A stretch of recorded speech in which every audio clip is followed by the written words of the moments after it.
Oh my god, they're so immature, and I'm like totally an adult almost.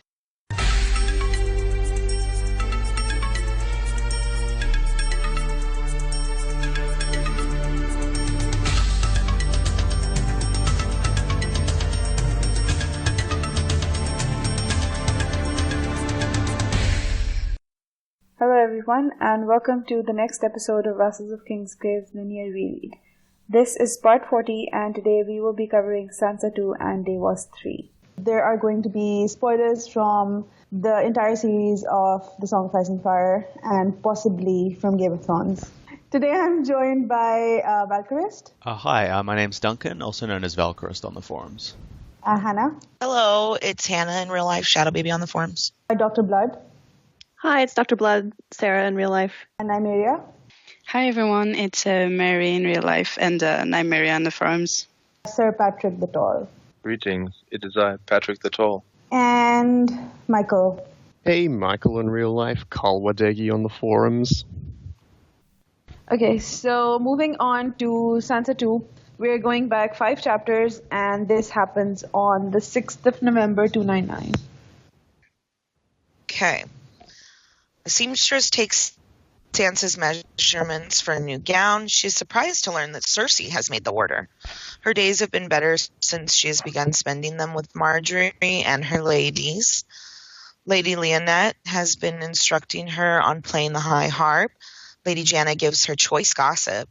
Meredith is always ready with a funny story, and Lady Alysanne reminds her of Arya. She has become closest, however, to Mega, Alla, and Eleanor, who are now constant companions with whom she does needlework, plays at tiles, and worships in the sept. Eleanor is the leader by virtue of being a flowered woman, and she is also betrothed to Alan Ambrose, a squire and son of Lord Arthur Ambrose, who distinguished himself in the battle against Stannis. Sansa thinks all three are children, though, with heads full of chivalry and no real knowledge of war or death. She spends some time with Marjorie too and grows fond of the idea of having her as a sister.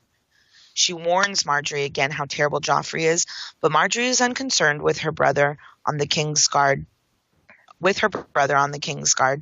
To shelter her as Prince Aemon sheltered Naerys from their brother and her husband, Aegon IV. Sansa is not so sure and thinks that Loras may end up killing the king and starting a war between Tyrell and Lannister. Sansa tells Dantos about her pending betrothal to Willis and that she no longer needs his help to escape. Dantos is not happy at all and responds that the Tyrells love her no more than the Lannisters and only want her claim as heir to Winterfell. As the measuring continues, Sansa's thought return of her new gown and how she cannot wait to wear it. Or Sweet Summer Child. Poor Sansa. Yeah. I think Duncan had some observations about the order these chapters appear in the books. Yeah. Originally, this chapter takes place before the Tyrion chapter, in which it's revealed that Sansa is getting married, and she's going to be betrothed to Tyrion. But this one takes place after, and I assume that the wedding the dress she's being fitted for, and that she's been jumped up the queue for, is for Tyrion's wedding. But the fact that it originally took place before the Tyrion chapter doesn't quite make sense. The only thing I can surmise is that maybe Tywin had already decided that her and Tyrion were getting married, and that he's already commissioned Cersei to make the dress, and he's still just taking time to convince Tyrion, but he's pretty much decided it's going to happen. That's So interesting. there's the recollection, the present day thing is she's getting fitted for the dress, but she recalls telling Dantos a while ago that she was going to get married. So I think that's where the time skip has happened, and that enables things to make sense. Does it though? I think that it makes sense that they would know about her secret betrothal betrothal to Willis, because as you say, it's a flashback to her telling Dontos, and then Dontos would have told Littlefinger, and he would have passed it on. But the fact that the wedding plan seems to be in motion in this chapter, which takes place before the council scene. But I guess, it's happening around the same time, so it's okay if George jumps between chronology a bit. I wanted to point out the Nerys and Aemon reference, the Nerys, Aemon, and Dragonite. Like, there's so much yes but in that precedent. Like, she's like, she was fine, she protected him. Yes, but she also almost died in childbirth like a bunch of times and was miserable and, had her son imputed with bastardy, and like they may or may not have had it. Like, it's just dying. Yeah, exactly. Yeah, like he ultimately ended up dying because of the Toynes, which is like, whatever, it was just stupid Toynes. But like, yeah, they killed him. Like, it's like people who go, oh my god, it's so Romeo and Juliet. That is not a good thing. I know. You're like, that's not really what we're looking for in a relationship. Yeah, you can definitely see Sansa's becoming a lot more discerning, because she predicts that there'll be an ultimate conflict between the Tyrells and the Lannisters, and the streets will run red should Joffrey and Loras come into conflict. Yeah. Yes, but she's like, I can't wait to wear my new gown. It's slow. It's slow. Obviously, she's still a girl. She's still a naive girl in some ways, but she's getting. It's like they don't know anything about the ways of the real world. Yeah, we actually see quite a lot of character growth in this chapter. Like, we see her realizing so much stuff. Like, there's going to be a point where Loras wants to kill Joffrey, and then she realizes that Ella and Mega and Eleanor, I don't remember their names, Eleanor, I think, they dream of chivalry all the time, and they're basically just children. And then she thinks, that she pities them, and then she thinks she also envies them, because she wants to go back to that point where she was that naive.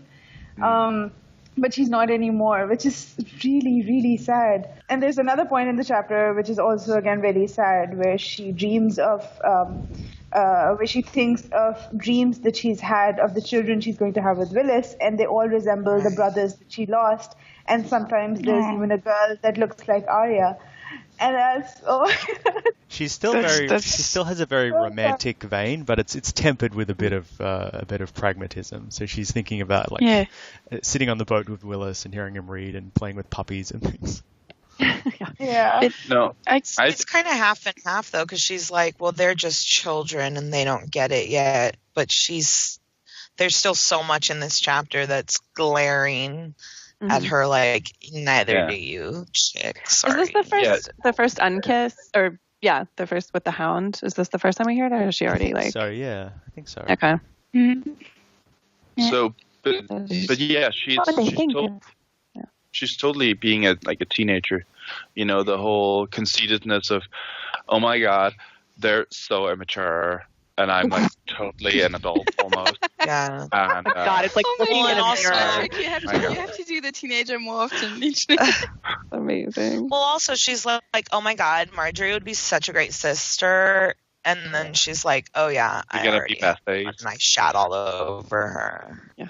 We're gonna totally be besties and everything. Braid your hair. But okay. So she is still a teenager and a kid and everything. But her reasoning about what would happen with Joff and Marjorie and Loras and everything is actually quite accurate in my mind. And like, what do we think about Marjorie? Like, because she wonders.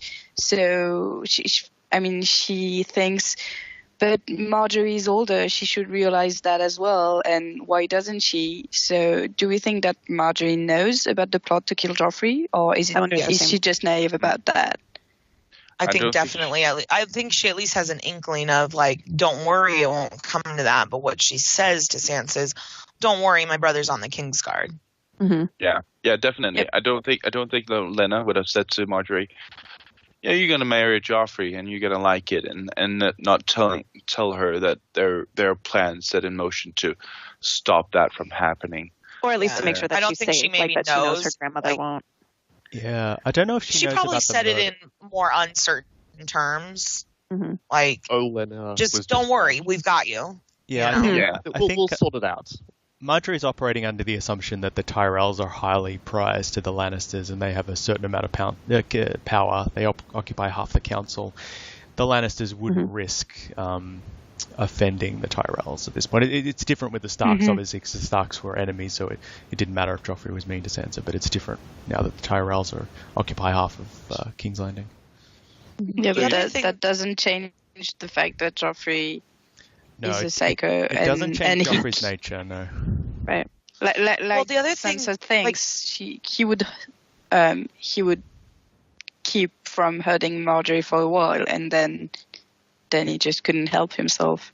Well, it speaks to kind of Cersei's position very ironically, doesn't it? Because her brother was on the Kingsguard and Robert still ruined her life. He was abusive to her in ways that clearly left an impression, even though we don't see a lot of it. And I think even if Joffrey is never so overt as he was with Sansa, given her circumstances, there's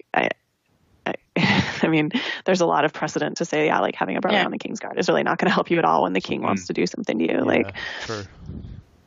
What's weird about Sansa's totally missing the reference to Aegon the Unworthy when Marjorie says something about the Dragon Knight and the Harris. It completely escapes her because she's not really book learned. She's songs learned. So she's got the rose-colored glass version of all the stories, where someone like Tyrion, who's actually read a true history, would come back with, well, no, that'll be different because you're not going to be fucking Loras. So she's just pretty enveloped in a fantasy still, which is kind of the beauty of Sansa, because her character demonstrates that hope is hard to kill, but also that's really a strength necessarily. It is a strength to hang on to hope and hang on to a sense of decency even after being tormented for so long. And she still does have a sense of decency, because even though she wants to get out of King's Landing and have Joffrey marry Marjorie, she still warns Marjorie about what Joffrey's like. She still cares she about doesn't Marjorie. Just go oh, okay, it's your problem now. Good luck, bitch. Yeah, and she prays for Marjorie, I think. She thinks lighting a candle for her because she really doesn't want her to be married to that monster. Yeah. Right. Also, I think that she is just a teenager, and she might just be saying that because she has these experiences, she's conceited enough to think that she's much more mature than her peers. But I think she is more mature than I do too. For them to be oh my god, you must have been so sad when Joffrey dumped you, and it's no, I was actually really. And she's seen the cost. She's seen the cost of battle. It's not a romantic thing to her. She's seen Blackwater burning. The whole notion that you think that other people are immature is immature in itself, right? But still, she. Doesn't mean it's wrong. it is still accurate that they have no idea what they're talking about when they talk about fighting and war and death, and Joffrey, she, at least on that level, she has she has more maturity than them, but obviously she's still 12 or maybe 13 or 14. But that's my point, is she's judging them for holding all this stock in songs and how, this glory and valor, and it's all so romantic. But then she's completely failing to fully grasp that in herself still. Well, it's a gradual change. It doesn't happen all at once. She's slowly getting more discerning. It's, jadedness comes in baby steps. So it's hard to let her grow. It's hard to completely. I think let go of yourself. That might actually be one of the reasons why this chapter was actually placed before the Tyrion one, is for us to see it coming less, and be all hopeful for Sansa, and then we learn about the wedding, and we can make the connection to the fact that the gown she was getting will probably be her wedding gown. But when we read the Sansa chapter, we don't have that yet, and Yeah.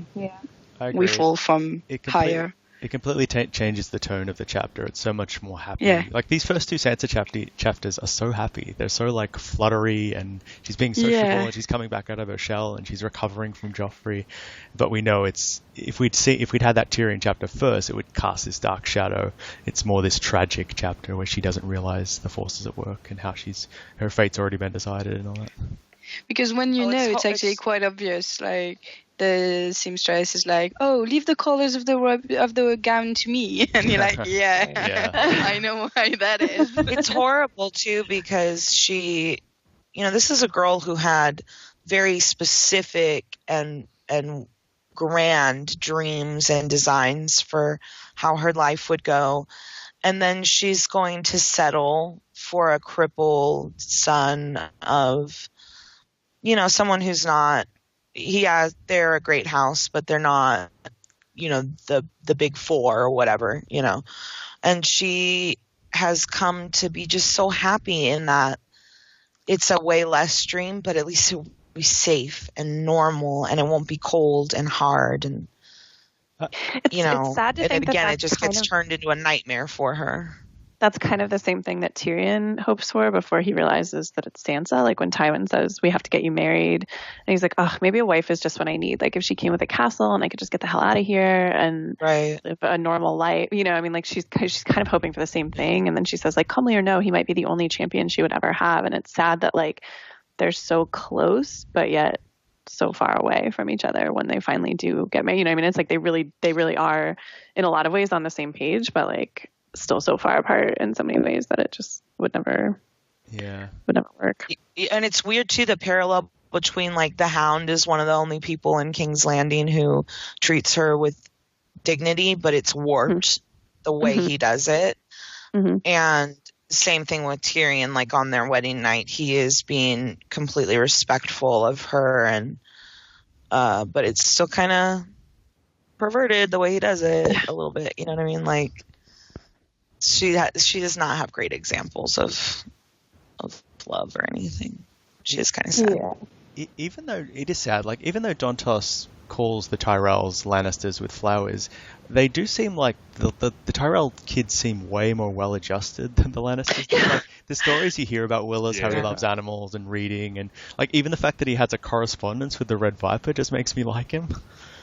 And, and then Garland's really cool and humble, and he praises Tyrion, and I don't know, they just like seem like they've got way better relationships with their parents, they're better adjusted, they're better suited to rule. Everything about Highgarden is just better. Yeah, like Sansa would have loved it. It's so sad. It sounds like perfect for her. The castle itself is better. The lands and incomes are better. The friggin' small folk are better. Just imagine her like just waltzing through the gardens, picking flowers, singing songs. I remember the first time I was reading this, and I thought, I was so happy for her. She's finally gets out of King's Landing. And she's going to go to Highgarden, which is basically, going to be paradise for Sansa. And then it got taken away. What sucks, though, is because I really like the Tyrells. I love Olenna. Mace is a twat, but I love Olenna. I love Marjorie. I think Loras is cool. But what was their play there? Like, were they really going to let Sansa take the fall? Like, the fuck happened? Because that seems out of character for them. Like, I don't think that they'd just give that girl over as collateral damage. So was that Littlefinger's deal? Like, I want to know what their plan was for her. How they were going to keep her out of the line of fire. I don't think anyone was supposed to find out that she was the one who'd smuggled the poison in. She was basically chosen because... Yeah, they don't know where the poison. They still don't know where the poison came from. Yeah, no, but she's the one that's gone in the morning. Exactly. That was the plan. Well, exactly. That's not why Cersei starts to suspect her immediately, simply because Sansa has the most reason to kill Joffrey because he was, torturing her basically. But the thing is, nobody knows about the purple poison yet. Like, they know what the poison was, but they don't know how it got into King's Landing and how it was smuggled into the castle. So are you they saying because they assumed Cersei would blame her no matter what, so they figured the best chance would be to get her out of the city and then sort it out later? I don't think so. I think they basically just banking on deniability. Especially if nobody knows anything specifically, and Sansa definitely doesn't know what's happening. If she was then questioned, she wouldn't know anything. She would seem truthful in any sort of interrogation. The only thing they needed to do was to replace the gemstone in her hairnet with a real one at some point, and then all evidence would have been lost and been removed. Yeah. And I don't think Littlefinger cared if she. Littlefinger didn't care if they suspected her because he knew that he would have her out of King's Landing, so it wouldn't matter what happened behind her. Right. That's what I'm saying. Like, doesn't that make her look guilty? She's not. Because now she's dependent on Littlefinger. Well, but I think that was the only reason. But that was the only way he could get her out. Like, he was depending on the chaos caused by Joffrey's death to be able to smuggle Sansa out of King's Landing. So I think he had to do that basically. But I think that's Littlefinger's plan, not the Tyrells. Yeah. The Tyrells don't have any idea what's happening. I think their plan was just to use a patsy basically to get the poison in. Yeah, Cersei only seemed to suspect. Cersei only seemed to suspect Sansa because she was married to Tyrion, whereas if the betrothal to Willis had gone through, Sansa probably would have been sitting with the Tyrells, and only Tyrion would have been implicated in the assassination. Yeah, she would have slipped under the radar. And the Tyrells probably would have vouched for her. Oh, no, she was with us the whole time. Whereas I think it is diverging plans. Like Littlefinger had a different plan to the Tyrells at this point. That's why he outed her. Oh, to Tywin? No, to the Tyrells. Because the Tyrells wanted to betroth her to Willis, we assume, but Littlefinger wanted her to go with Dontos on the eve of the wedding. Or after the wedding ceremony. Right, but when you say he outed her to whom? Yeah, Littlefinger outed her to Tywin, yeah. So she doesn't get married to Willis. Yeah. I assume that's what happened. But maybe this was the plan all along. She was never meant to marry Willis. I don't know if the Tyrells. This is a terrible plan. Yeah. It's like far too complicated, and like it doesn't make any sense. See, this is why I don't feel like this is essentially what's happening. Either the Tyrells are much more mean than they appear to be, and are actually completely cold-hearted and manipulative, or they were actually planning on Willis to marry Sansa, and this was and Littlefinger's plan was a different plan, and they just sort of played each other with. I think that's far more likely, isn't it? They wanted Sansa. Yeah. They want Winterfell. From north to south, they would own the kingdom. Yeah. So the point is, if they really wanted her on their side, so this is why I think my main linchpin is why did Dontos then. Why do we then assume that Dontos went directly to Peter after he was told that Sansa was to marry Willis? If Peter already knew that was their plan. Well, I don't think. Well, I don't think Peter knew. Yeah. Why wouldn't they tell them? Why wouldn't they tell them? Yeah, because like if they're colluding closely enough to kill a king. And not be afraid that either one is going to rat the other one out? Like, how would they keep a secret that big from... Well, it doesn't mean... Like, they can be colluding to kill Joffrey. It doesn't mean they have to tell each other everything. Like, in their minds, I mean, in the Tyrell's mind, Sansa being married off to Willis has nothing to do with the plot to kill Joffrey, so they're not going to just send news to Littlefinger saying, hey, we're thinking of doing this, and then we're thinking of doing that, and maybe we're going to do that about... But that's a big scoop, though, right? Like, to get the heir to Winterfell without consulting, I don't know, it just seems like... That's what I'm saying, is I think it's more likely that they were like, okay, well, we'll get Sansa, we'll marry her to Willis, and then we'll have you in the Riverlands and the Eyrie, and then we'll have Winterfell, and we'll have the Crownlands, and we'll have the Reach, and we're going to own this bitch together, and you get this big cut of it. But Littlefinger's like, no, I'm going to take all of it, and he takes Sansa. Okay. Yeah. I really don't agree. I really think that their alliance is only to kill Joffrey. And it's a one-time thing. It's just we're helping each other now because we have the same objective, but on the big picture, we don't necessarily want the same thing. And I'm not going to tell you everything I plan to do to stay in power. And similarly, Littlefinger is not telling them everything, obviously. So I think they just, like, they're making their plans, and part of their plans is to have Joffrey killed, and for that they use and need Littlefinger, but that doesn't mean they're working together on everything.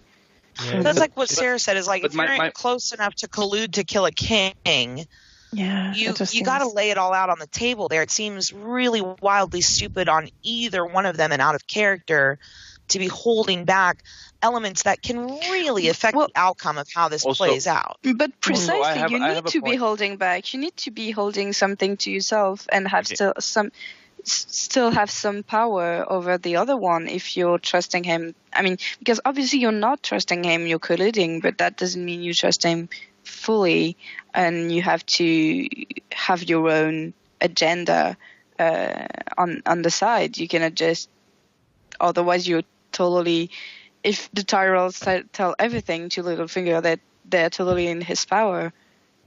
Yeah, I understand where you're coming from, Nymeria, but there's still, if Sansa is the main pawn in this plan, they would have planned out what happened to her. She is the instrument of delivering the thing that kills Joffrey.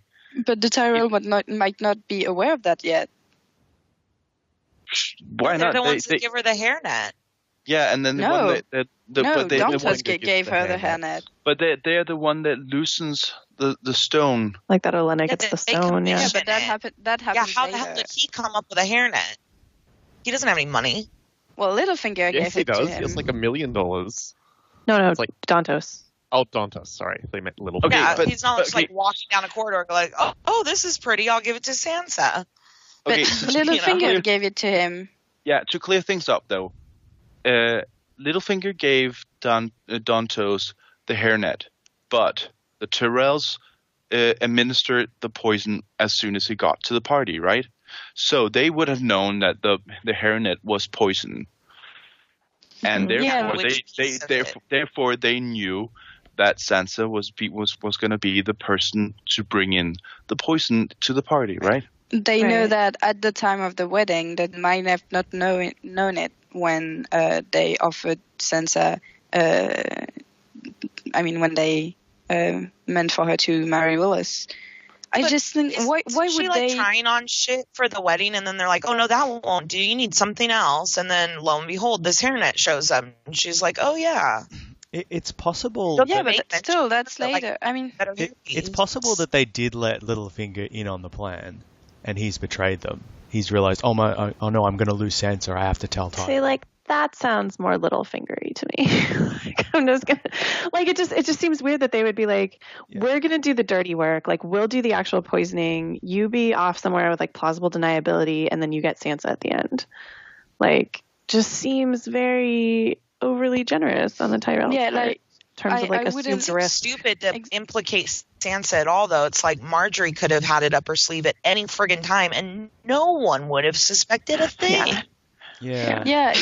I agree, Sansa but served so as this still backup. If they do start getting accused, the Tyrells, they could have pointed over it and oh, but look at Sansa, she's got this hairnet. Let's look at this hairnet, and that was sort of a backup, get out of jail thing. Yeah, that is a good point. Yeah, but why I mean, use like, Sansa? Olenna Tyrell's not going to sit there and be like, yeah, let's throw this poor girl under the bus. I don't think that's Olenna. I mean, Sansa is nothing if not outrageously unreliable, right? I think she's proven that, like, time and time again. She got her own father's head cut off. Right? Like, why? Like, I'm going to just, faff around and, like, spill state secrets. No, she's dangerously honest. That's her problem. Yeah, right. But if they didn't tell her what happened, she would have been honest as well, and people would have known that she didn't know anything about it and was probably innocent. Yeah, but the Lannisters wouldn't have cared. It's like that singer later with Cersei. She doesn't care. It does seem like a really convoluted plan because Sansa could have easily spilled the beans about the poisoned headdress. And then they would know that someone was trying to poison Joffrey, and they'd get all of his food tests tasted. So it's a lot of trust to put on Sansa to carry out this crucial plan. Like, why but not? She didn't know about the headdress. Yeah, she didn't know that it was poison. Yeah. She only discovers that after the wedding. Yeah. And even on the boat. Way after. Yeah. When they spell it out for her. She's poking through her hairnet, and she's like, "Oh, one of these beads is like it's like a powdery substance." Right. Okay. Shit. Yeah. I'm implicated. It just seems like a lot of. So she's reliable enough because she's. Yeah, but to me, it seems dangerous. Like, she could have poisoned herself before the whole thing happened. Fiddling with it. Just look at her hairnet. Yeah. See, she's not 3 years old. She's not like, I'm going to eat these gems. They're very tasty, shiny. Corn? Oh, God. So I sort of agree with. So I sort of agree with Marie, in the sense that the theory I had before sort of fits the thing we're discussing now, because if he did not know, that would be the reason why Dantos then came running to him about the marriage to Willis. So if he did not know about it, it might have been a secret plan, maybe even as a counter to his maybe interest in Sansa in general, so that they could take away a piece from him that he might have already shown some interest towards. Yeah. Inadvertently. They were going to double cross him, and he like quadruple crossed them. I think that fits because otherwise Dantos' reaction, or we assume that Dantos went running because that is implied in the writing, right? He went running to Littlefinger, and if Littlefinger already knew this, then why would Dantos need to go running? Because he does. And part of my point also is really why would they tell Sansa that they're gonna marry her to Willis if it's not actually the plan? I mean, why would they tell her if it was actually the plan, though? Because they know she's a huge blabbermouth. Yeah, if that was the double cross, like, why would they? Well, actually, they might not know that. But 4D chess. 4D chess. I know. I would not feel win a little bit like. I think that's what we've learned here today. You know, in the House of the Undying, when they see the dwarves ravishing a woman, do you feel a little bit like that's kind of Sansa too? She's like a rag doll being pulled by all these different people. Oh yeah, that's you know what I mean. That's like, a good point. That's sad. She just everyone's just using her. Yeah, she's an object. How many suitors?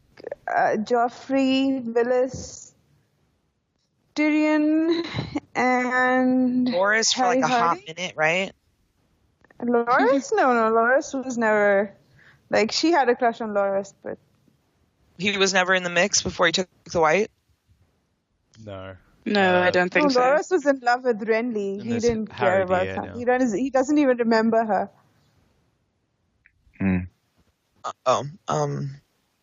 Robin, Aaron, right? Oh yeah, yeah. Robert, and I guess the Hound could be one of them. Well, and Dantos, clearly. I think if we think hard enough, we can find 7 and make it fit. Or is it 7? But yeah. Ramsay Bolton. No, there were 4. There were 5. 4 fighting over the woman. 4. Only 4. Oh, I thought it was 5. Anyway, whatever the number, my point still stands. Yeah. So everyone ready to move on to Davos? Not really, but let's do it. I have to go pretty soon. So We've resolved nothing. Yes. Well, We're never going to resolve it. But at least she got a new gown. I mean, Yeah, she got a nice dress. Yeah, that's the important thing. That she's Silver lining. that quite literal silver lining. Okay, so now we're skipping forward 9 chapters to Davos 3, and this happens on the 7th of November 299. And it's DrBlood. Okay. This chapter rejoins Davos in a cell below Dragonstone, where he's recovered, rather than languished, under the care of Maester Pylos, whose broths, leechings, and potions have gradually repaired the damage done by his long sojourn on the rock spire in Blackwater Bay. The silent comings and goings of his 2 jailers, dubbed porridge and lamprey for the wholesome and occasionally even indulgent food they bring him, serve as the Onion Knight's only way to measure time in his windowless prison. He muses at the care they are obviously taking to keep him alive, and wonder if it is only so that he might eventually be burned in one of Melisandre's fires. He would, he thinks, have preferred the sea, better, as he says, to have fed the crabs than the flames. His yearning for human conversation is finally answered twice over, first by a visit from Melisandre herself, who makes not wanting to be left alone in the pitch black with rats into a theological point, and laments the fact that Stannis' fires burned too low to give her another shadow baby. Her offer to tap his fire, soundly rebuffed by Davos, she turns from religious prostitution to proselytization. She outlines the war of opposites between the 2 true gods, R'hllor and the Great Other. She vaunts the prophetic power of her flames, and she assures Davos of her certainty that Stannis is the prophesied Azor Ahai reborn. After Melisandre departs, Davos gets yet more company. This time, 3 porridges and 2 lampreys later, Lord Alistair Florent, uncle to the Queen Selyse and erstwhile hand to King Stannis, now stripped of office, condemned as a traitor, and thrown into Davos' own cell. They confer over their mutual losses at the Battle of Blackwater. Davos, his ship, all of his men, and 4 of his sons, and Lord Florent, all of his chests, as he laments, and everything but, quote, the mail on my back and the rings on my fingers, not to mention his nephew, Sir Imry Florent, whom Davos recalls as glibly leading Stannis' doomed fleet the Blackwater rush past Tyrion's chain and directly into the fiery trap. Florent allows as how he is written, without Stannis' approval, but in his name, to Tywin Lannister, offering terms of surrender. He expresses skepticism and even horror at Melisandre and Stannis' apparent obsession with stone dragons, and alludes to a series of historical disasters, including Summerhall, as a clear cautionary precedent against such dreams of dragons, though one wonders if the fire that also unites the stories shouldn't have been his greater concern. Davos assures him that Stannis would never honor the terms Florent has offered, nor back down from a cause he believes to be right, even if it means all of their deaths. Lord Florent, defeated, begins to weep. So do you think that that shadow babies, they don't need King's blood or King's semen to work? They can I think any old man. Anyone's life force, basically. Mm-hmm. Okay, that's good. Maybe they're better if they're King's ones, because she's pretty excited. Before we go too far, but, I mean, Melisandre proposes. Say how well written that was, Sarah. Bravo. Oh, thanks. Yeah, nice job. Yeah, definitely. Yeah, amazing. That was really great. Thanks. Well, that goes without saying. Let's just move on. Someone's receiving compliments. It's not Patrick. Sarah, they learned you good up at college. You got a strong vocabulary. I know. My book learning is paying off finally. Oh my God. You got Get a hold of your yourself, money's worth out of that. So there were a couple things that I wanted to point out thematically in here. One of which I think is the theme that was running through also in Sansa's chapter when she was sort of scoffing at the idea that the girls had never experienced a real war. But that idea of different stakes or possibly even different wars for different people. So the comparison between Davos losing all of his sons, or 4 of his sons, his ship, and all of his men, versus like Florent being upset that he lost his fancy clothes and like only has his rings left, right? And what an ass. Yeah, right. And Davos is like, I don't even have my fucking fingers. Like, take a step back, sir. Like, but that idea too that Melisandre says, do you think I crossed half the world to put yet another vain king on yet another empty throne? That like her stakes are completely different even from those of Stannis, who is so invested in the idea of what's right and what's not, even at a distance from Florent, who just wants his lands back and to be, secure in his inheritance and things like that. So I thought that was really interesting that like the perspectives are so varied and like so wide apart, even among people on the same side, ostensibly, of like this conflict. Yeah. That was be like OMG hashtag high nobility problems. Yeah. Cross problems. Noble privilege. Yeah. This is the letter that we heard about in the Tyrion chapter also, this letter from Florent, where he offers to marry Selyse to Tommen, I think, and that Stannis will relinquish his claim on the throne and the imputations of bastardy if he can be allowed to keep dragons. Is it mentioned in the Tyrion chapter? I didn't catch it. Yeah, they say like we got a letter from that idiot Florent. I'll find it, but he mentions it in passing, and he says like I think, or they mention, at least they mention that they've divvied up his lands, as though like the letter has not made a big impression. I'll try and find it. Yeah, I'm trying to. Something about Brightwater Keep, right?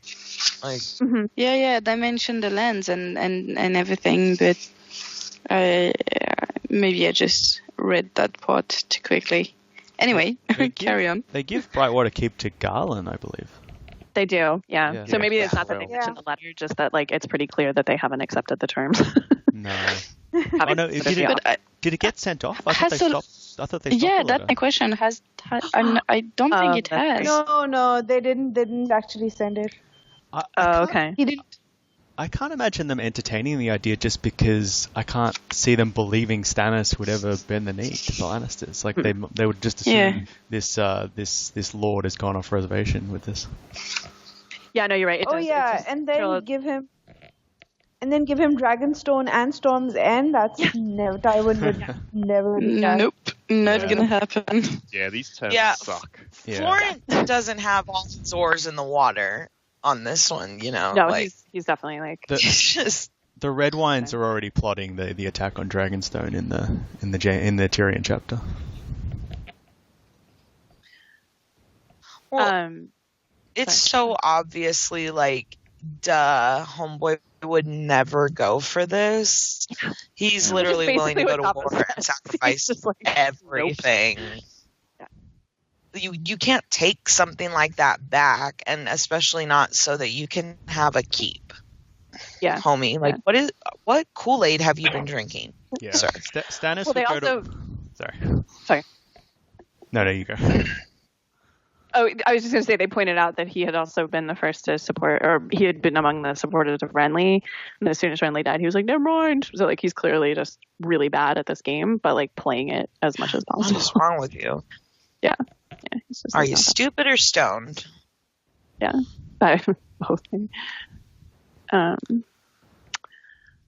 So another thing that I wanted to talk about is Melisandre's religion, or like her concept of her religion, and how the juxtapositions that she puts together are very slippery, and I feel like in some cases even like very spurious, right? So like she talks about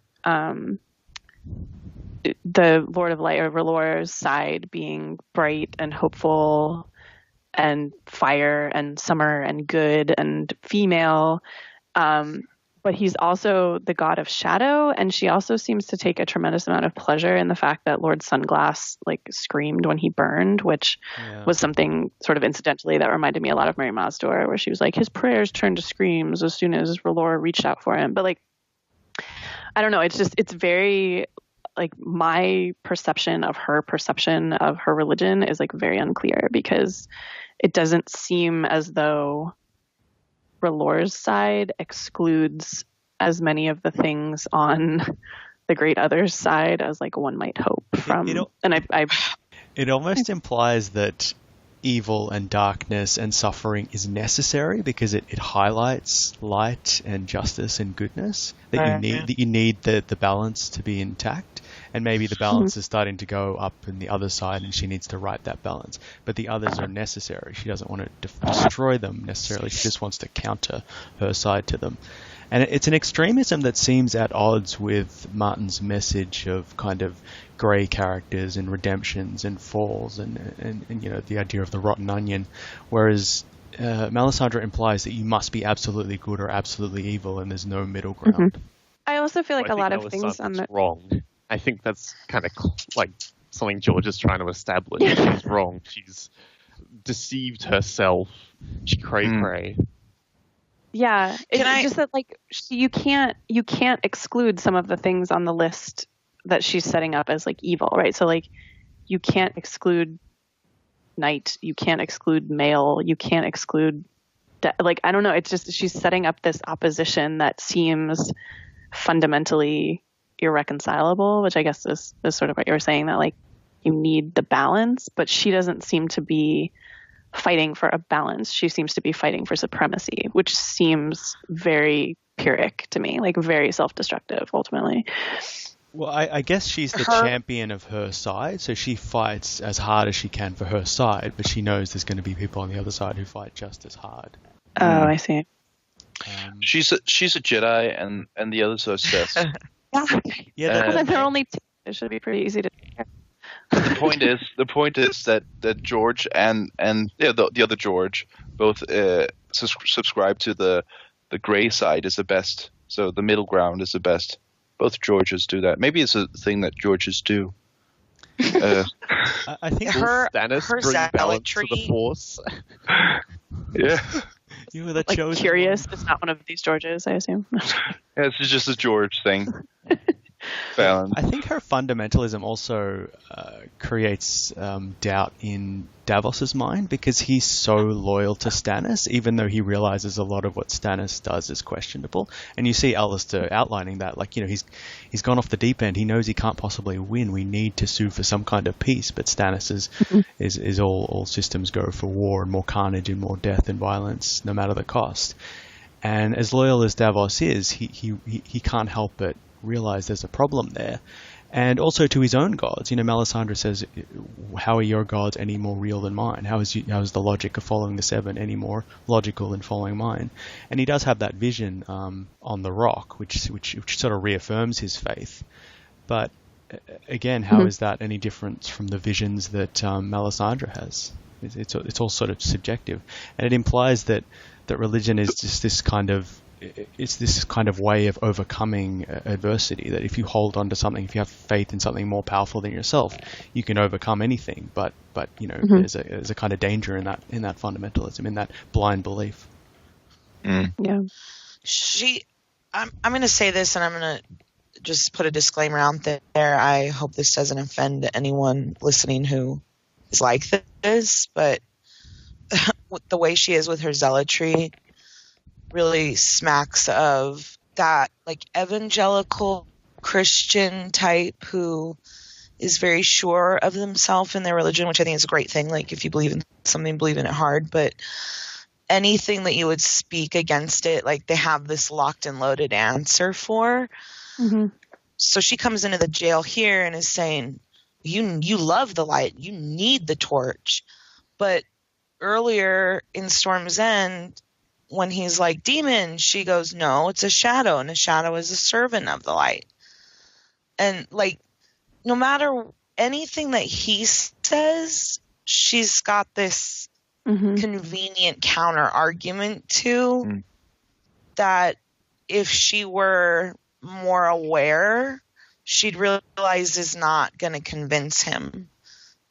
You know what I mean? And I feel like I've had conversations with people in a certain denomination of Christianity that really are the same way. It's like, but you're disregarding what I'm saying, and that's not a way to win your argument. Like, take a college level composition English course and you'll realize that the best way to win an argument is to respect and address the counter arguments first and then refute them, but give them that respect of hearing them out. And she doesn't. And it's like her own zealotry almost is working against her.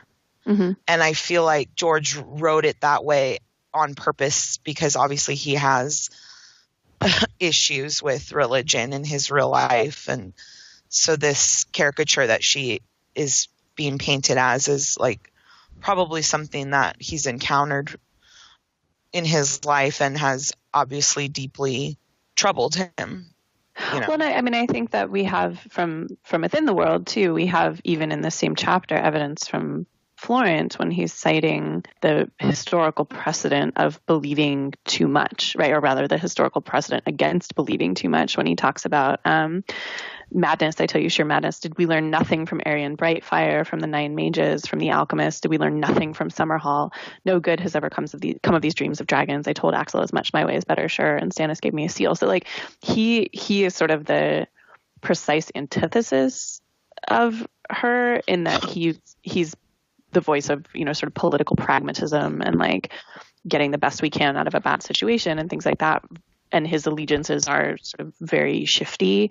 But I think that his warning in the context of, you know, her proselytization, like immediately beforehand, should be very well taken because it was a kind of, you know, fanatical belief in, you know, in Arian Brightflame's case, like the fact that he was a dragon, or in the case of Summerhall, as far as we know, that like some huge disaster happened because they were trying to hatch these dragons like out of faith and fire, and you know, so like I think it speaks interestingly to the idea that any kind of fanaticism is ultimately like self-destructive, right? Yeah. So that like, but you can.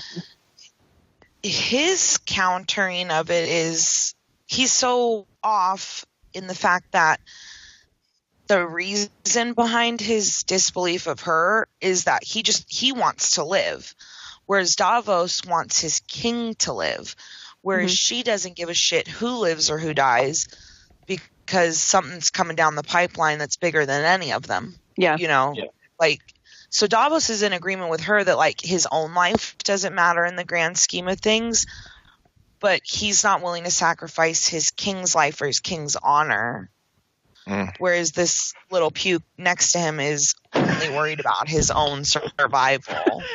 And he's like, oh, and my poor nephew. And Davos is like, yeah, lost 4 sons, bro. One of them because of your jacked up nephew. Like, thanks, buddy. You know, but I mean, he's just so misguided in his, like, that's where his folly is. He's not getting that all men must die. And your cowardice against death is ultimately what is going to bring about your death. Whereas Davos's thing is like, I don't matter. My life doesn't matter, you know, but my king's life does. And he is the true king. And that's more important. Whereas she's saying he's not the true king. He's the true prince. And this all needs to come about or everybody's going to end up. Yeah. So what I'm gathering here is that essentially we could just say that they're a spectre. Those 3 people in this cell are a spectre. One is complete pragmatism and self-preservation. The other one is about noble cause, a servant, so to say, position. And the last one is a warrior / zealot.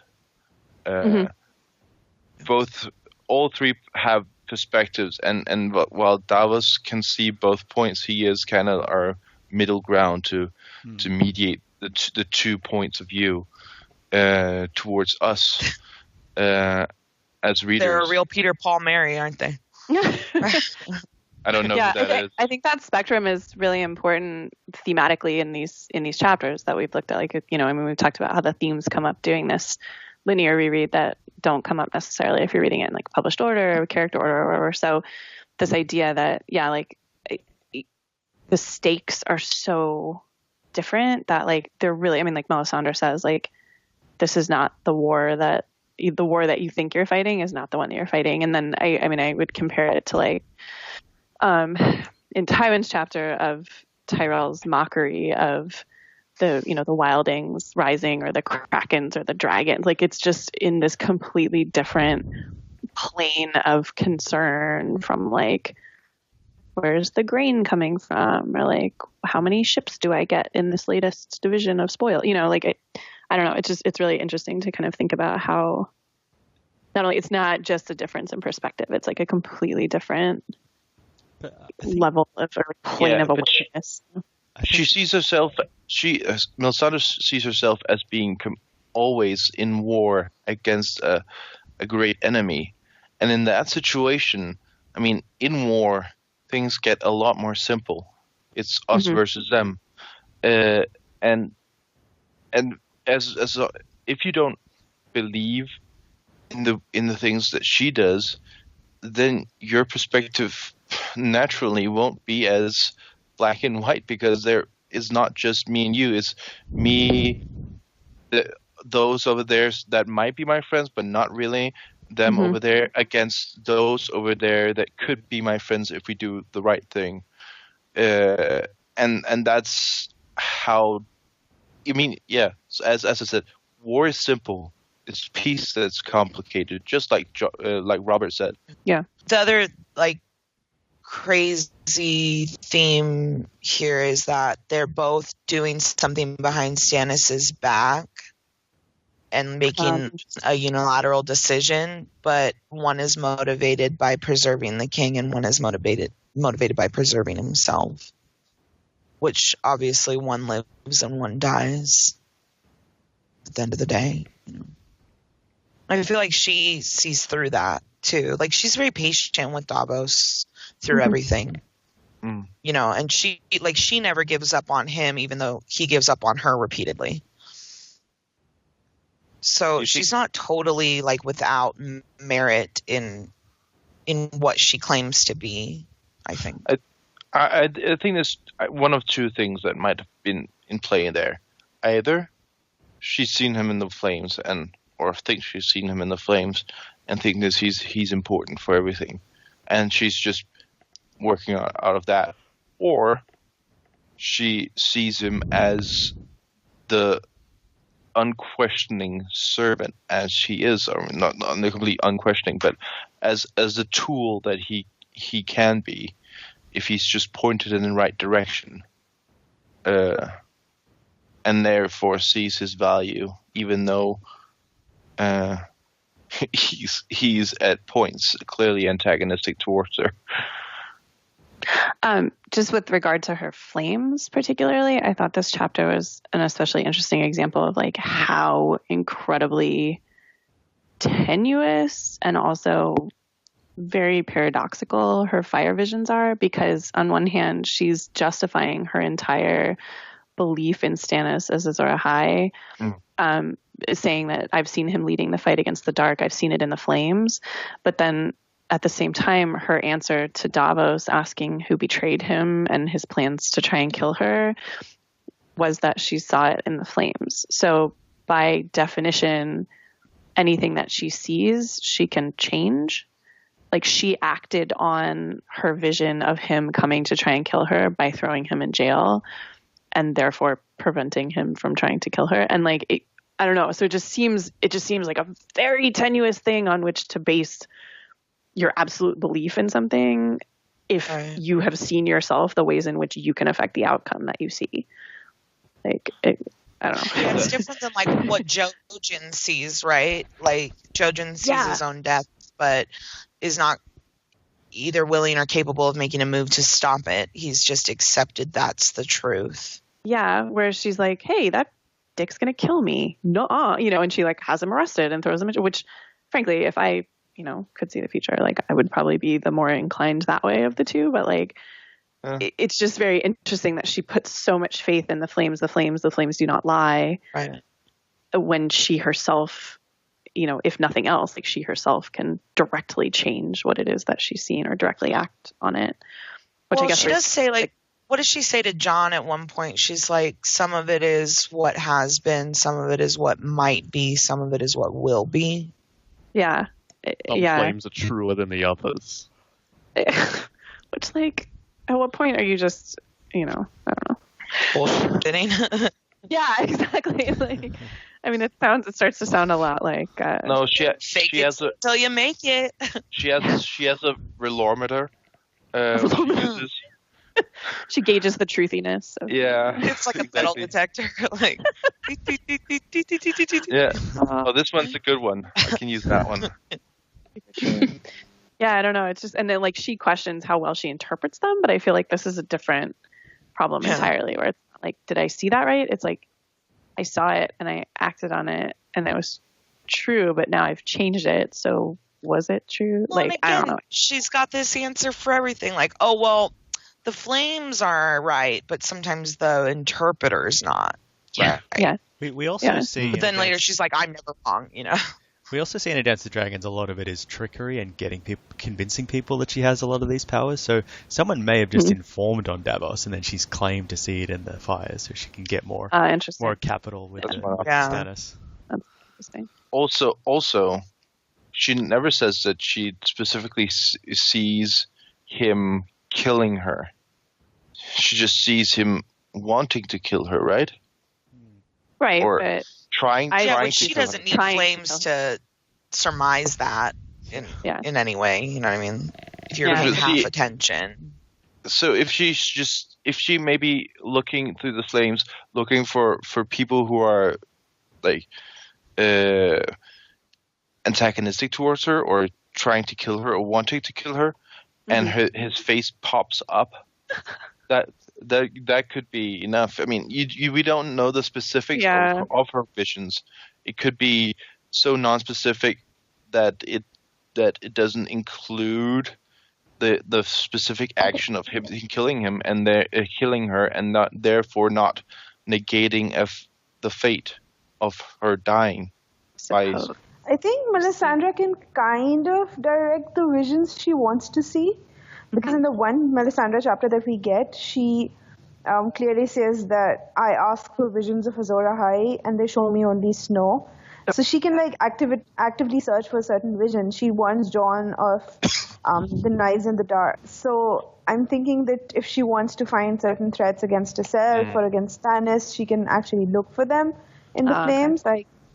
So it's like a magic 8-ball kind of situation. Yes. Like, sometimes the reply is hazy. Yeah, show me a threat against me, and she just sees an onion with a knife. Interesting. The symbolism. Whoa. Oh my god. I love it. Oh, like the worst VeggieTales episode ever. Awesome. I don't remember this one. Anything else about the Davos chapter? So I have a theory with the whole night, dark, day thing, black, white. What if neither sides are good or bad? Oh my god.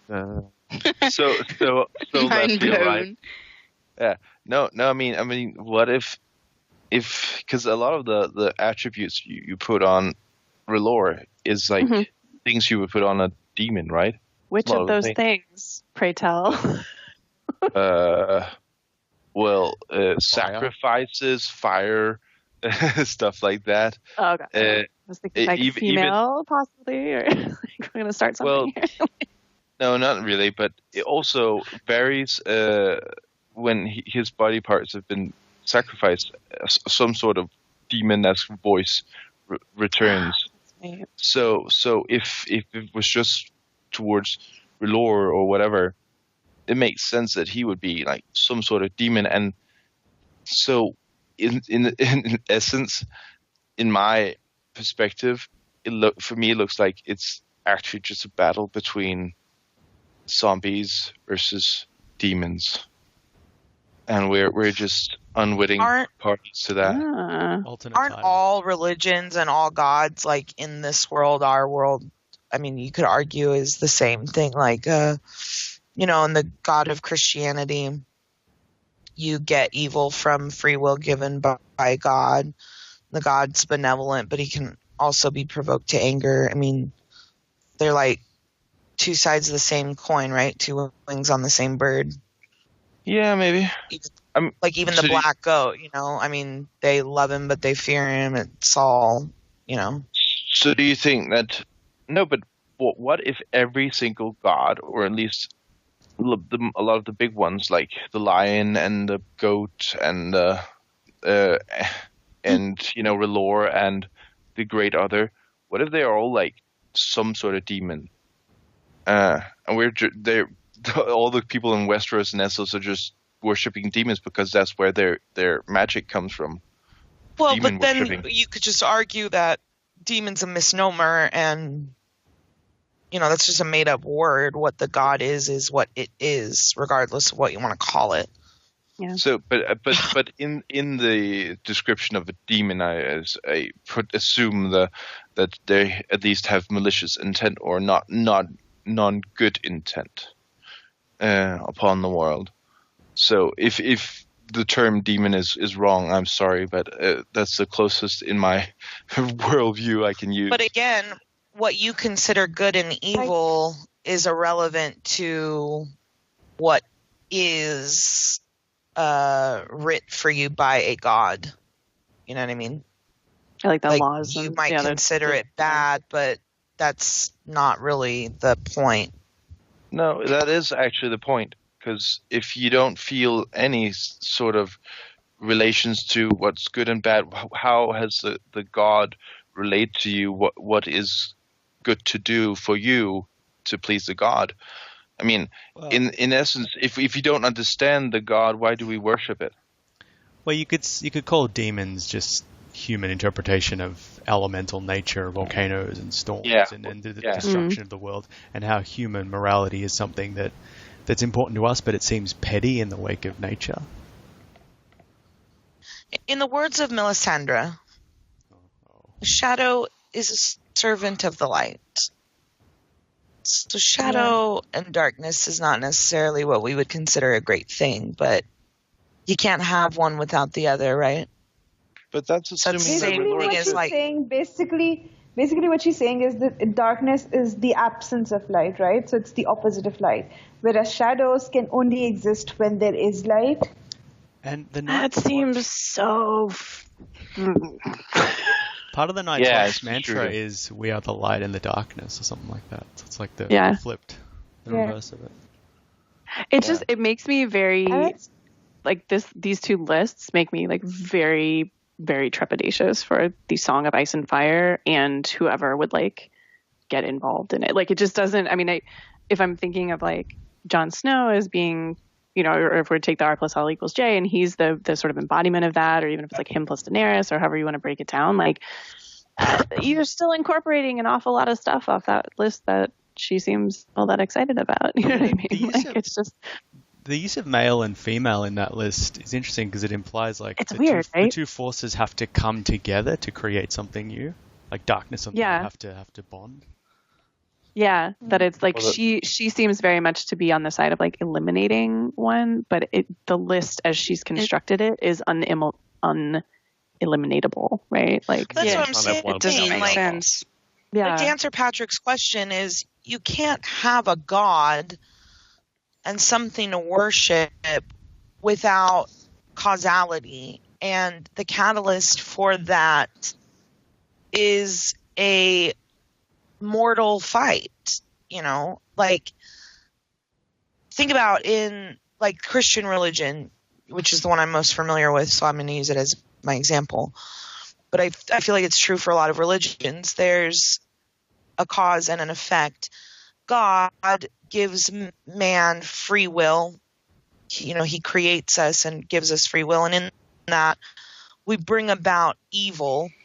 But without that evil, there also wouldn't be a point. It's like all men must die, all men must serve. But in order to do either of those, you have to have a life. And if you just had immortality, everything would be meaningless. If there wasn't a great other to fight against, it would be meaningless. The Faith of the Seven have the stranger, the drowned god, the storm god. There's always got to be a counter, or your main component is irrelevant. It just, it won't mean anything to you. If you don't fear death, you won't be able to live your life. Yeah, that's what concerns me so much about her, I think, is that she doesn't seem willing to incorporate the balance. Like, it seems like her system is predicated on the necessity for balance, but she seems to wanting to eliminate that. Yeah, which is like very, I feel like she wasn't paying attention during like Relore Catechism class or something. Like she just, I don't know. Like, it's just, I don't know. It's weird. If a few sessions. Again, if she sees herself as a warrior, if she sees herself as a warrior, as like the main combatant, no, not necessarily a prophet, but just she is there to find the right people, like more like a general in the fight against evil. She does not have the luxury of seeing nuance and stuff. She has an enemy. She knows that she needs to kill that stupid enemy, and that's her perspective. So yes, she might even have misconstrued some teachings from Relore school, but yeah, in essence. But so do you see? You're thinking that in the end it's going to be emergence between ice and fire, and that's essentially why Jon Snow is Azor Ahai, because his song is a song of ice and fire. Yes, I don't know. I'm not on the Jon Snow bandwagon, so I'd rather not say that necessarily. But I think the idea of seeing the world as fire and ice, light and darkness it's one point of view, and it's as you were saying, Sarah, different people have different stakes. They view the world in different macro and micro levels. So I think that's the way Melisandre sees it. And she almost implies there is no free will. It's like we all play a part in this mystical war, and we all have to do what we're told. And everything's already happened. You can see it in the fires, and you're sort of moved by invisible strings. And I don't think Davos agrees with that. I think this is part of their conflict, that he believes there is free will, that men do make their own decisions, and that does affect the world. And also that the world isn't black and white, good and evil, that people are just working within a society and doing what their heart tells them, or doing what they believe in, or working towards some kind of greater good. But ultimately it comes from within. It comes from an individual's free will rather than a preordained kind of master plan that Melisandre believes in. And I feel like you can sort of extend that to the rest of, I guess, to Westeros in totality. This is not a free will kind of society. It doesn't believe in individualism or liberty or whatever. This is strict systems, strict roles that people are expected to play. You're married off for alliances. You go to war when you're told. And the only characters, I guess, who try and change that are people like Dany and Jon, who try to reform the system. But everyone else is kind of trapped in that system. Tyrion. Yeah. Well, even Tyrion. There's a larger force, though, at work here, and that's our author.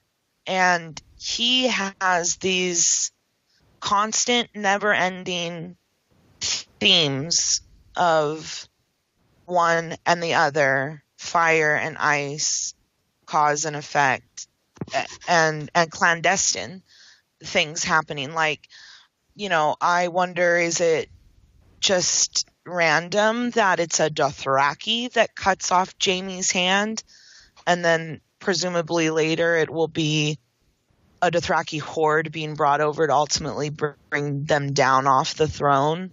Like, there's all these little threads or big threads throughout the book that are like with ice and fire. We have the wall in the north and the others. We know that Dragonglass and Valyrian steel are their two the only two things that can combat them. Fire takes care of the whites, and where is arguably the place of the most fire in the world? Okay, Valyria. That's also where the dragons come from. It's like whenever you have one, it has to shake hands with the other in order to serve its function and purpose. Do you know what I mean? Like one cannot exist without the other, and that's what Mel keeps saying is like the dark and the light are two of the same. You know what I mean? They work in conjunction with each other for whatever this end game is. You know. I'm gonna say bye real quick before we. Oh, I'm sorry. See you, Sarah. No. I know I'm sorry, but I gotta go. All right, it was wonderful talking to you guys. I'll talk soon. Love you, Sarah. Oh, Bye, Sarah. Bye. Bye, Sarah. Bye. I feel like it's almost like George wants to keep these characters alive in their like hope and contention that it can be different, but then everything that he indicates with his writing is even he can't fight against that. That there is some form of a predetermined course for you. There is a destiny at work, and it's bigger than all this other petty shit that's going on. Yeah, but does that make sense? Like, I agree that there's some bigger forces. I'm just not sure that we, as readers, well, maybe I'm reading too much into it because we will probably not get any, resolution on the religious dogma of the world, pantheon of the world. You don't think so? Not completely, no. I don't think by the end of the book, you don't. I don't think we something get will strike you. I don't think we'll get an explanation, no, or something looking like an explanation, because yes, I think. Well, do you feel like you'll be able to get your own takeaway though? Because that's what I think it'll be. Is maybe not in in no uncertain terms, but like you'll be able to detract. I prefer it being ambiguous. That these aren't absolute truths. They're just kind of ways of viewing the world. This is the way that Melisandre views the world, and this is what she's going to stick to. But we're not going to get a confirmation that this is the way it is. It's just it's all about subjectivity. It's all about points of view, how you grow up, where you live, what your experiences are. Yeah, I totally agree. I think that in the characters in the story, they're ants in whatever game these deities, demons, whatever we want to call them, forces of nature, are doing, and we might not even. He might even have the idea. George might even have an idea of, greater beings playing some sort of savas with Westeros and Essos, and that's so nihilistic, though, and I don't think that's the point. Like the people play the game, but the gods are never described as playing a game. It's always described as a war, a battle, life and death. But if there is a battle between the two, then there must be antagonism between the two parties to some extent. Otherwise, why would they war against each other on a religious perspective? From a religious perspective. I mean, a lot of the characters talk about the gods influencing the world and being at war or acting on behalf of a certain people.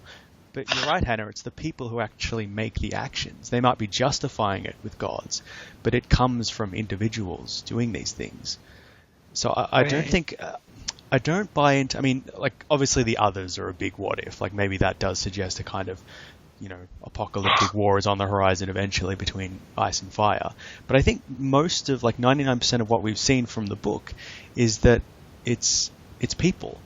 And even the smallest people, the ants, so to speak, the small folk, can influence and reshape what happens to the High Lords. Like, as Littlefinger says, even the littlest pawn can move in the way you don't expect, and it has ripple effects. So there's different stakes. There's sort of the three different perspectives. There's the person who lives day to day. There's the the knight or the king who fights for what they believe in, and then there's the high religious battle of good and evil. But they all intermingle and they all refer and are shaped by one another. So I feel like the thesis statement, though, that George is making is like the throne and the politics is a game. It's a children's game. And looming ever present over all of it is a war, a real war where either everybody is going to be victorious and you as a species are going to survive, or you're not. Like, what's happening up above the wall is not ever described as a game.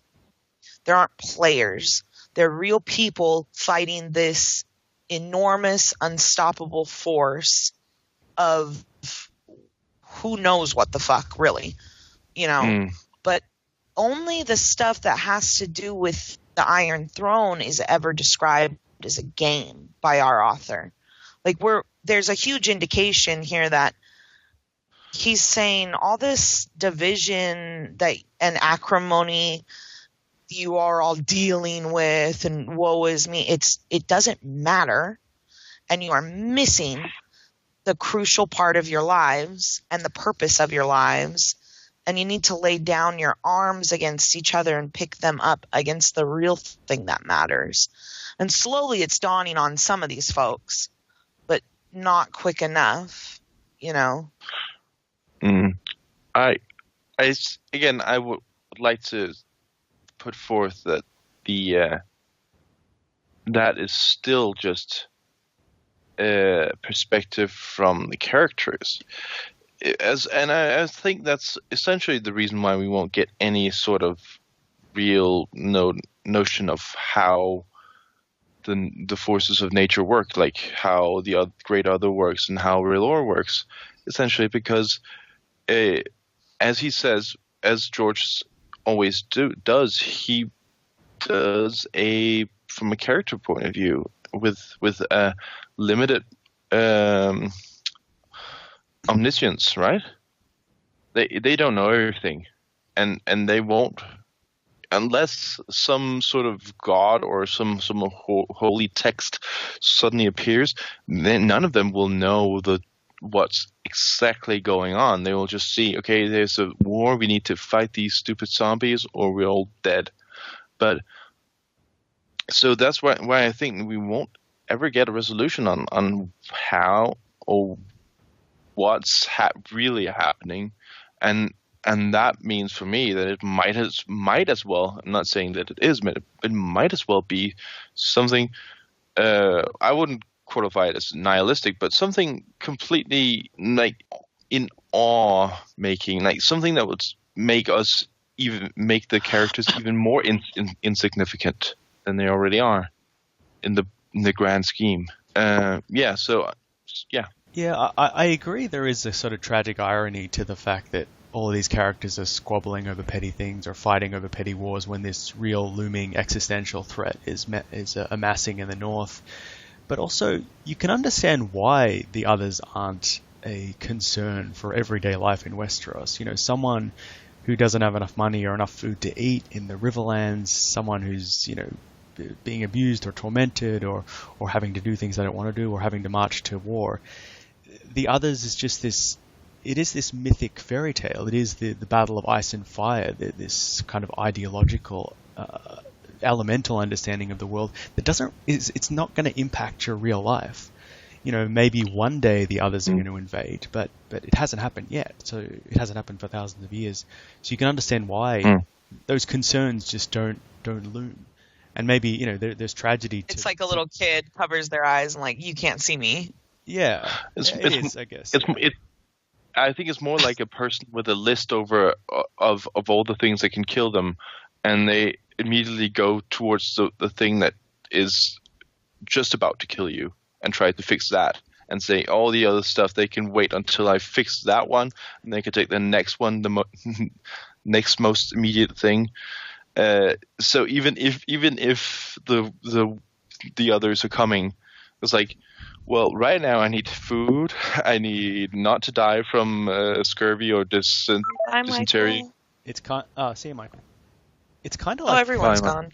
I wonder if it's George was ahead of his time on global warming, and that's basically what the metaphor is, that the ice caps are slowly melting, the seas are slowly rising, the Earth's heating up. But in the meantime, we're squabbling about these petty things. Yeah, reverse global warming. Yeah, reverse. Essentially. Yeah, I was actually just reading about Zoroastrianism, because that's the real world religion that R'hllor is inspired from, and it's basically Zoroastrianism. It used to be one of like the biggest religions in the world, but now there aren't as many followers now. Is that how it's pronounced? Zoroaster was the prophet who basically started the religion. Okay, so I always pronounce, in college they pronounced it as Zoroastrianism. Okay, I think it's Zoroaster. I don't know. Yeah. Anyway, so it's basically like Melisandre says, right? That there's this there's R'hllor, and then there's the great other. And in Zoroastrianism, it's basically there's one great all-powerful being that's good, and then there is a contrasting force which is basically chaos, right? And what you're supposed to do is you're supposed to practice good deeds and sort of suppress the chaotic part, right? And that's what, and in Melisandre sees it as basically the others are servants of the great other, right? That's kind of what we've heard from her. That's why she's at the wall, basically, because that's where the war is going to happen. And so far, what we've seen from the others is basically just chaos, because we don't know what they want. We have no idea what their motivations are, why they're there. It's just they're coming, and that's all we know. What if they never arrive? Like, what if nothing really happens? Well, they kind of have arrived already. What if they never pass the wall and they're never really a threat for Westeros or for the Seven Kingdoms? If it's a big fake out from George and it's like that would have been so demoralizing, but also amazing at the same time for me. I don't think it will be, because we've. Oh no. I mean, we've seen them coming further and further south, right? And they haven't reached the wall yet, but as the Night's Watchmen were fleeing from Craster's, they were being followed by the others. So I think they are coming, and they will be coming in like Winds of Winter. Yeah. But what if? That's what we're talking about. What if it's not what we think it is, and it really just is a book's about squabbling, and the others are just a red herring. Well, in terms of page count, that's what it is about. The others don't occupy a lot of the book. Just kind of this boogeyman in the north that we never really quite see. And I guess you could see that as a metaphor for like the others of a particular nation, this kind of eternal enemy that you're constantly afraid is coming back to haunt you.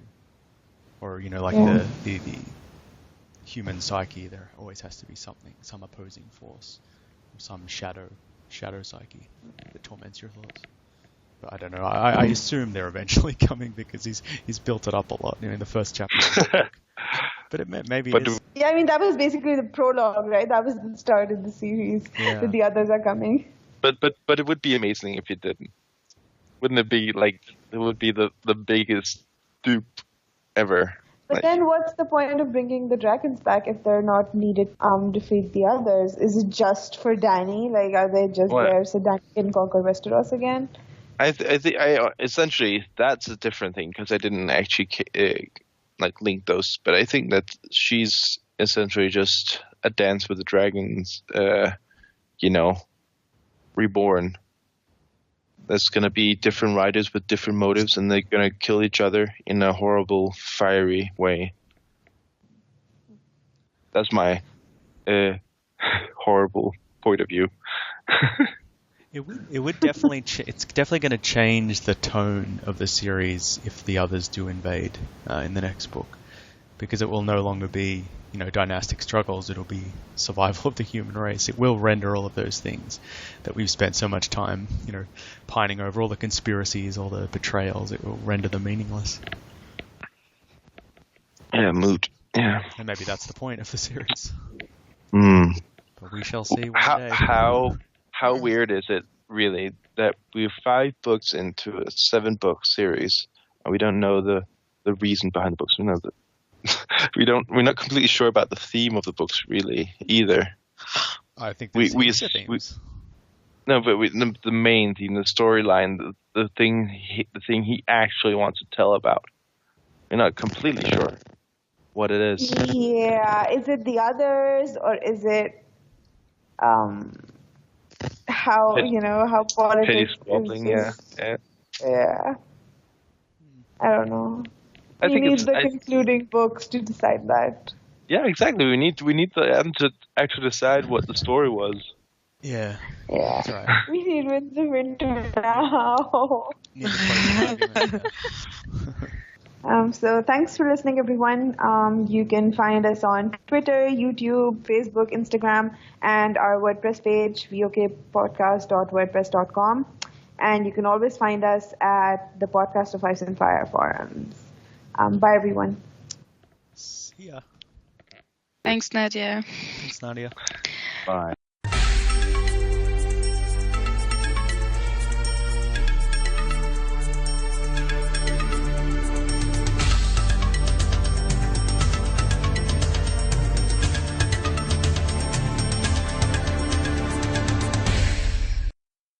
Duncan, I can barely hear you.